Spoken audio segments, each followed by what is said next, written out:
అండి నమస్తే welcome to my channel Sarala heaven. ఈరోజు రెసిపీ ఏంటో తెలుసా? పుదీనా రైస్ అంటే ఎంతమందికి ఇష్టం ఉండదండి? మాకైతే చాలా ఇష్టం అండి. చాలా ఈజీగా చేసుకోవచ్చు. ఒకసారి ప్రాసెస్లోకి వెళ్ళిపోదాం. ఫస్ట్ వీటికి కావాల్సినటివి కొంచెం పుదీనా తీసుకుందాం, కొత్తిమీర, పచ్చి బఠానీలు తీసుకున్నాను, ఒక ఎర్రగడ్డ తీసుకున్నానండి, కొంచెం కస్తూరి మెంతి తీసుకున్నాను, కొన్ని పచ్చిమిరపకాయలు తీసుకోవాలి, తర్వాత అల్లము, తెల్లగడ్డలు, కొంచెం మిరియాలు తీసుకున్నానండి. మళ్ళీ వచ్చి మసాలా దినుసులన్నీ తీసుకున్నాను. మళ్ళీ మిక్సీ జార్ తీసుకొని మిరియాలు వేసుకోవాలి.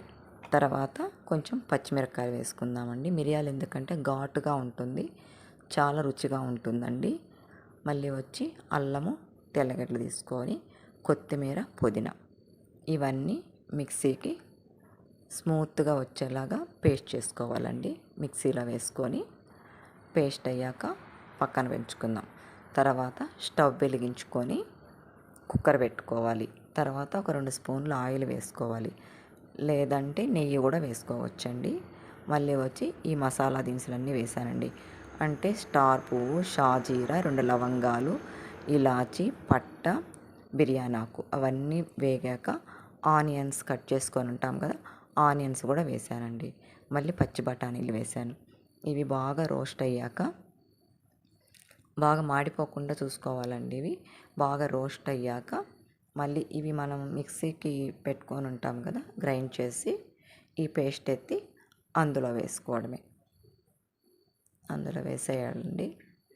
ఇది గట్టిగా ఉంది, పడటం లేదు. మిక్సీ నుంచి వేసుకోవడమేనండి. తర్వాత గెంటె తీసుకొని అటు ఇటు కలబెట్టాలండి. బాగా ఫ్రై అవ్వాలి, ఎందుకంటే మాడిపోకుండా చూసుకోవాలండి. మళ్ళీ వచ్చి పచ్చి వాసన పోయినంత వరకు మనం గరిటె తీసుకొని బాగా ఫ్రై చేసుకోవాలి. కొంచెం పసుపు వేసుకున్నానండి. ఇప్పుడు ఆ గ్లాస్తో 1.5 గ్లాసు రైస్ తీసుకున్నాను. 1.5కి 3 గ్లాసులు వేసానండి వాటరు. బాగా తెరలనివ్వాలండి వాటరు. చూడండి గ్రీన్ కలర్లో ఎంత బాగుందో కదా పుదీనా రైస్ అంటే. అవి తెరలాక మళ్ళీ మనం కొంచెం సాల్ట్ వేసుకోవాలండి. మీకు రుచికి తగ్గట్టే వేసుకోండి సాల్ట్. చూడండి ఎంత బాగా తెల్లిపోతుందో. తర్వాత ఈ రైస్ ఎత్తి అందులో వేసుకోవడమే. అందులో వేసుకొని బాగా గరిటె తీసుకొని కలబెట్టాలండి. తర్వాత మనము కస్తూరి మెంతి ఉంటుంది కదా, ఆ కస్తూరి మెంతిని వేసేసి దాన్ని కూడా బాగా కలబెట్టేసేసి కుక్కర్ మూత పెట్టేయడమే అండి.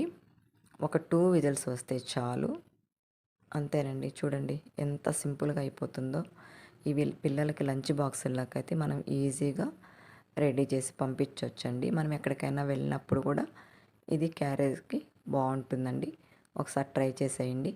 చూడండి ప్లేట్లోకి సర్వ్ చేసుకొని అంత రైతా పెట్టుకొని మళ్ళీ కీరకాయ, ఎర్రగడ్డలు పెట్టుకొని తింటున్నాము. చూడండి ఎంత పొడి పొడిగా వచ్చిందో. స్మెల్ కూడా బాగుందండి. మీకు నచ్చినట్లయితే మీరు ఒకసారి ట్రై చేయండి, లైక్ చేయండి, సబ్స్క్రైబ్ చేయడం అస్సలు మర్చిపోవద్దు. అప్పుడే మా అబ్బాయి టేస్ట్ చూసి సూపర్గా ఉందంటున్నాడు. ఓకేనా ఫ్రెండ్స్? ఐ హోప్ ఈ వీడియో మీకు నచ్చినట్లయితే మీ ఫ్రెండ్స్కి ఎవరికైనా షేర్ చేయండి. ఓకే.